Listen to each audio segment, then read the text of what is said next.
Gorinso.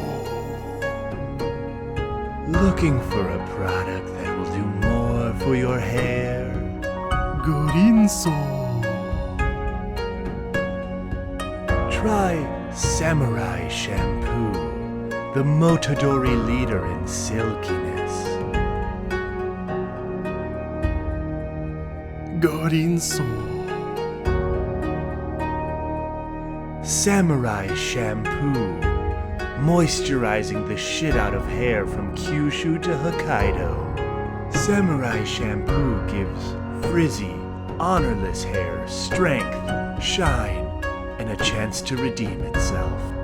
Made with real Bushido. Gorinso. Samurai Champloo.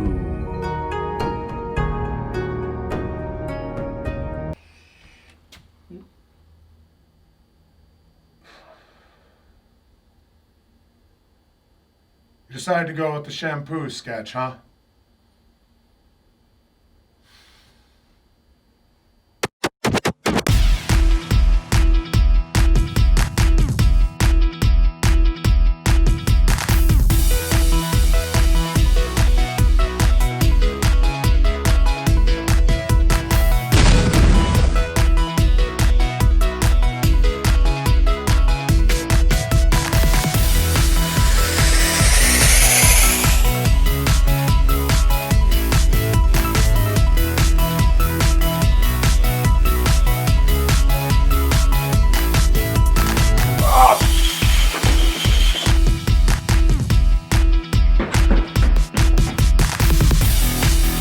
Wally McWalla Quackstacker, CEO and Big Cheese.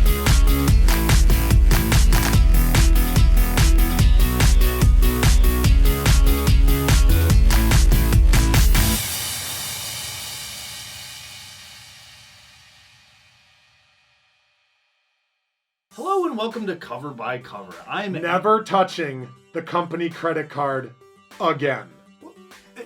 Why? Well, for starters, Andy, you blew our entire episode budget on that bloated opening. But come on, that was a good opening. I mean, that's going to be an instant classic. First ballot Animerica Hall of Fame shoe in that opening. You know, you're right. And it's probably because that if the fruit was hanging any lower, it'd be 6 feet under. Samurai Champloo? Really? JT, I've never been more disappointed in you. High-quality hair products for the wandering Japanese swordsman of yesteryear. I thought it was an untapped niche. Yesteryear? Japanese swordsmen are a defunct artifact of history. What the fuck are you even talking about?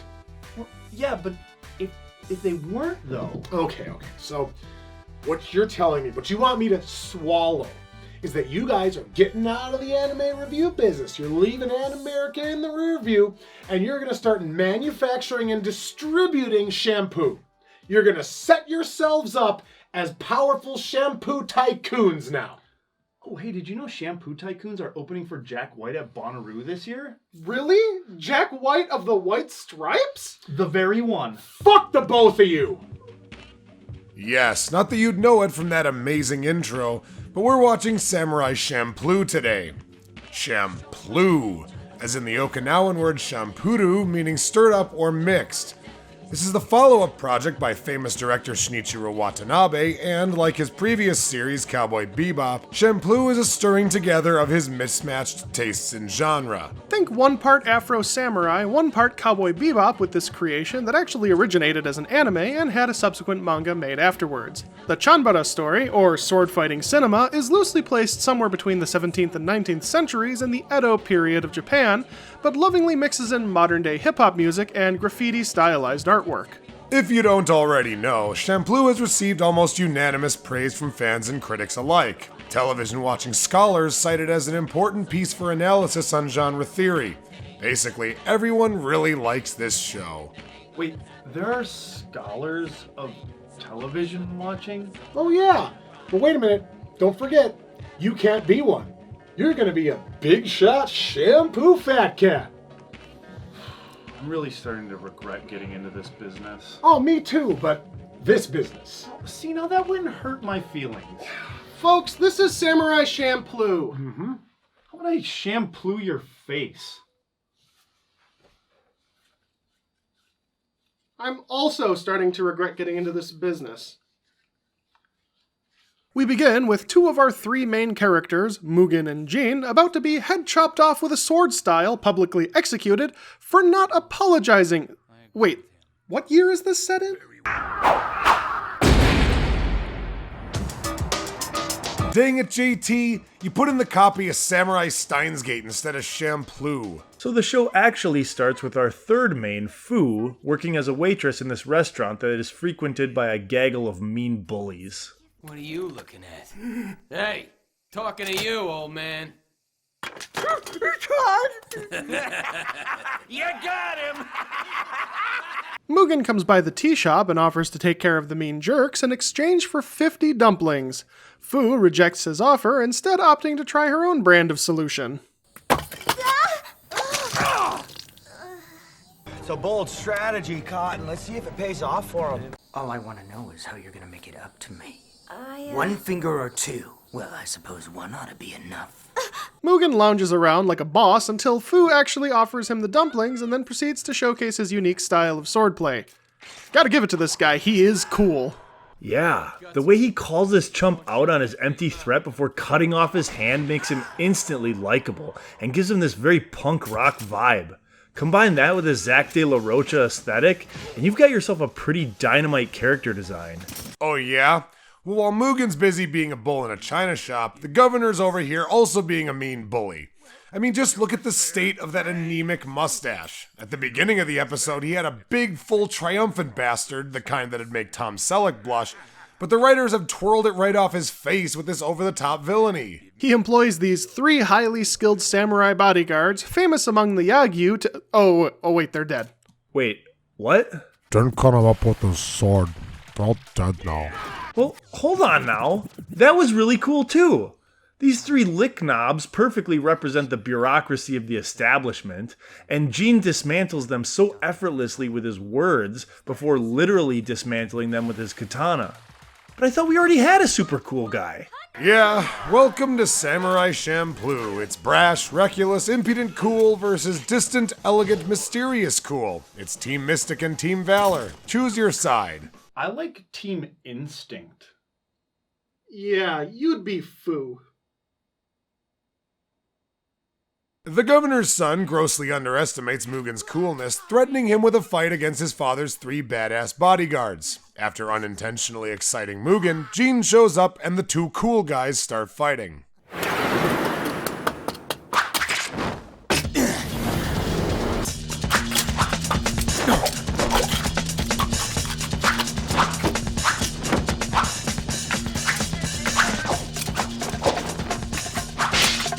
Oh my gosh, Mugen does breakdance fighting.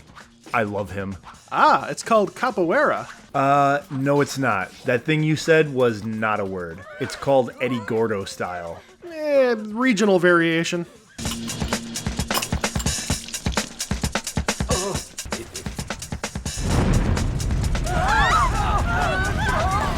Burn it to the ground! Yeah, it seems weird to me that the guy who just got his arm lopped off with a sword had the wherewithal to go procure oil and matches and set the building alight in order to get revenge on his attacker, but oh well. Yeah, I feel like it would be difficult to do all that by yourself while bleeding out. I assume he could use a hand. And with all those bystanders around, he's sure to be fingered for arson. Oh, I find your humorous wordplay disarming.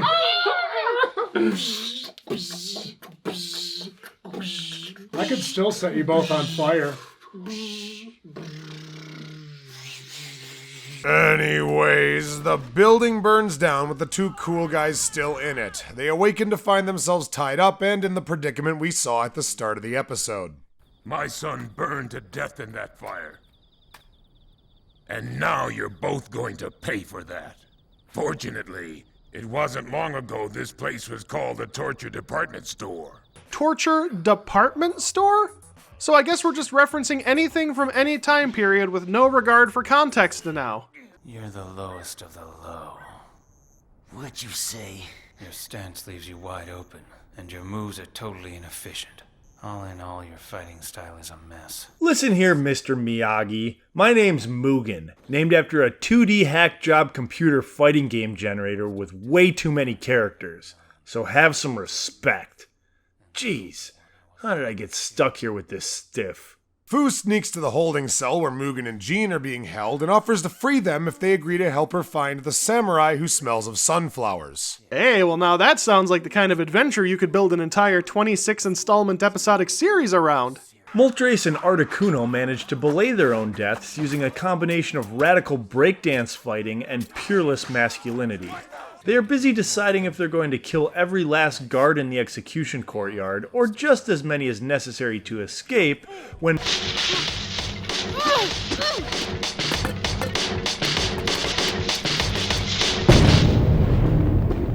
So, Fu's big plan to save Mugen and Jean was to buy 2 big firework bombs with no money, no fire, show up late to the execution, and just toss them aimlessly into the courtyard, hoping they would magically jubilee the situation all better.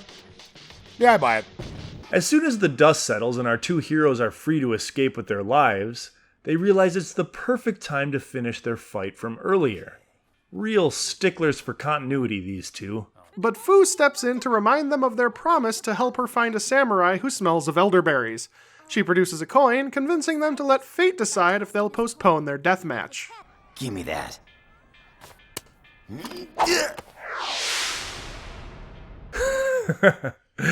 Mugen doesn't understand a coin toss even a little. Oh, hey, Mr. Ryan. How's it going today? Just fine, Mr. Moore. Gym teacher. I got 55 5-page essays to grade this weekend. Fucking snot-nosed kids. Guess I just don't get free time. How about a wager? If it's heads, you do my lesson plans for the rest of the year. But if it's tails, grade my papers, bitch. And first episode complete. Thoughts? love it. Keep going. Hate it. Keep going. Okay, let's continue then. We start the second episode with the guy from episode 1 who got his arm cut off by Mugen sweet-talking Frankenstein into helping him get revenge. It would actually be Frankenstein's monster for this analogy. Oh, thank you so much for the clarity. You're welcome. I have douche chills. Actual douche bumps on my skin. It's actually Douche Bump's monster. Oh, thank you. 1, 2. Are you kidding? That's it? Hey, dude, you sure you're not holding out on us? Look who's talking. What's with the acorns? Oh, yeah, the smelly guy. I've been meaning to ask you about that. Huh? Who is this samurai who smells of sunflowers? Well, he... What the hell is a sunflower, anyway? Wait a minute. Congratulations! You've conscripted a man to help you in detective pursuits who lacks a real basic knowledge of the physical world around him and carries with him acorns as currency. Just as the cool guys are starting to ask the right questions to find the smelly samurai, the group is interrupted by lunch. You mean to tell me that those missing people were attacked by some kind of ogre? Yeah, at least that's what the rumors say. An evil ogre, huh? You want me to kill it for you?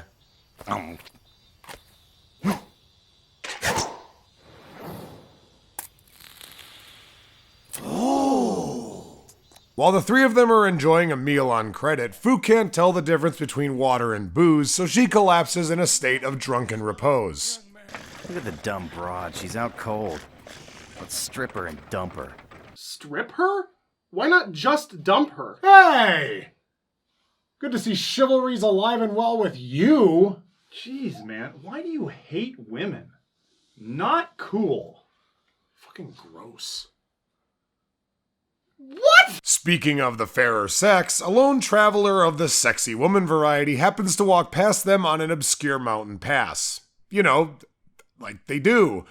Anyway, she convinces Mugen to head back to her pad to kabuki and chill for the evening, but oh my gosh, she tricked him with mouth poison. Kanto Region Police. Ryujiro Sasaki. You're under arrest for arson, malicious destruction, and the cold-blooded murder of a Treasury employee.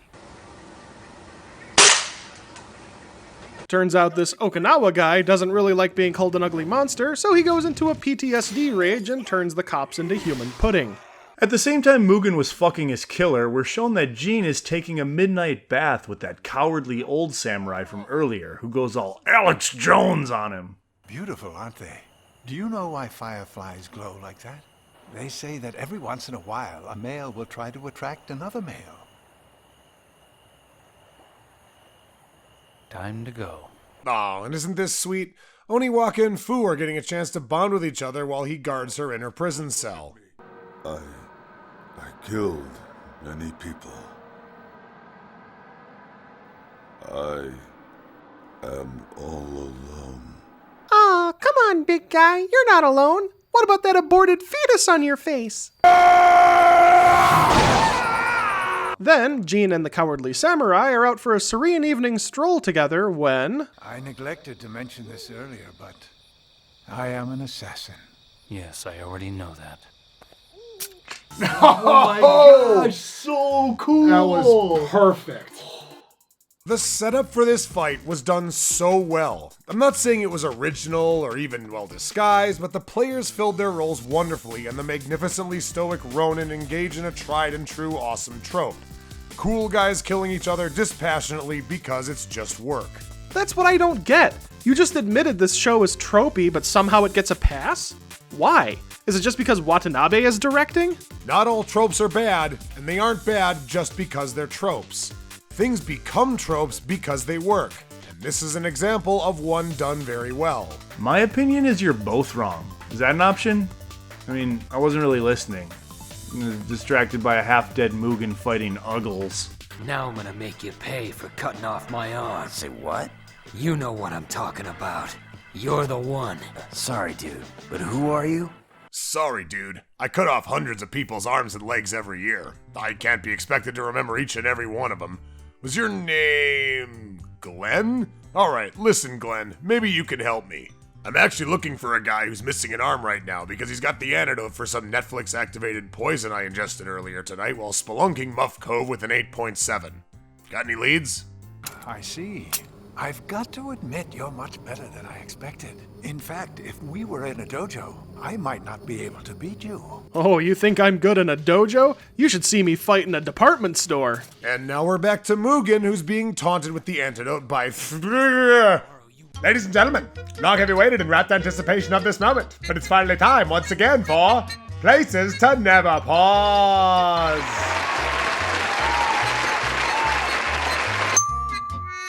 Now be sure to wash your hands regularly with hot soapy water, Timmy. Ugly is a contractable disease, and it will begin by eating your eyelids off your face. Once you catch the ugly, only villainous endeavors lie available in your future professional career. So be prepared, be safe, be ever vigilant. I'm really a very generous man. I want to share my suffering with everyone else. I'd say that's fair, wouldn't you?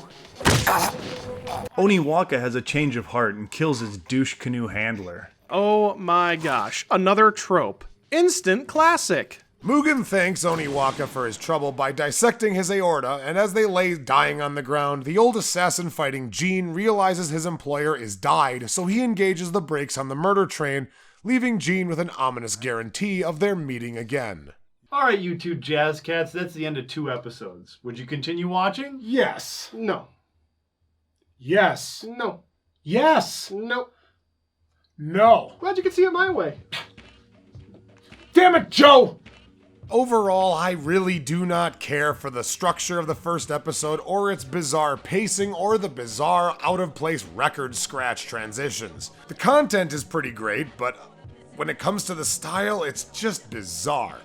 As for the second episode, it's a solid entry that tells us that what we're going to be seeing is more episodic adventures, but we're going to be following some awesome characters that I'm already all in on, and for that, I want to see more. I'm in the boat of finding there to be some good things about the show, mixed in with some not so great decisions. I mean, the action is great, sure, but the weird editing choices with record scratching and reversing animation was really jarring and took me a while to get over. I'm normally a big proponent of music in anime being unique, but the choice of soundtrack here didn't really blow me away. I've started and stopped this anime more times than I can count, never managing to get past the first 5 or 6 episodes. Maybe it's not my cup of tea. Maybe I'm just Baka Gaijin Pigu. But one thing's for sure, my hair is luxurious now. I like that the show doesn't bother making you sit through a bunch of exposition about the world or the character's place in it. Rather, it just allows you to wade into it with these characters and pick up what you can from context. Luckily, our swordsmen are 2 cool dudes. Yeah, they're a little edgelordy and hot topic-ish, but I can forgive some of that when these characters are oozing swagger from their pores and are as funny as Mugen and Jean are. Plus, the year this show came out, Sam Raimi's second Spider-Man had just hit VHS, and Hoobastank and the Lost Prophets were featured on the soundtrack. Our standards for cool were different. Samurai Champloo is a definite continue watching for me. Well, that's gonna do it for our penultimate episode of Cover by Cover Season 4. As always, I'm Will Ryan. So join us next week for our Crayon Ultimate episode. I'm Andy Moore. And I'm JT Camp, reminding you at home. Guys, I am not the sexist one in this group, okay? Will is a way bigger asshole than I am, and Andy legitimately hates women, like he actually doesn't want them to vote. Come on, you guys, this isn't right! JT, you're sounding real chauvinist right now. Why don't you just come out and tell me why you don't want women watching our show? Yeah. What? But I do want women watching our show! I don't know, it just sounds so phony. Definitely. Fuck both of you!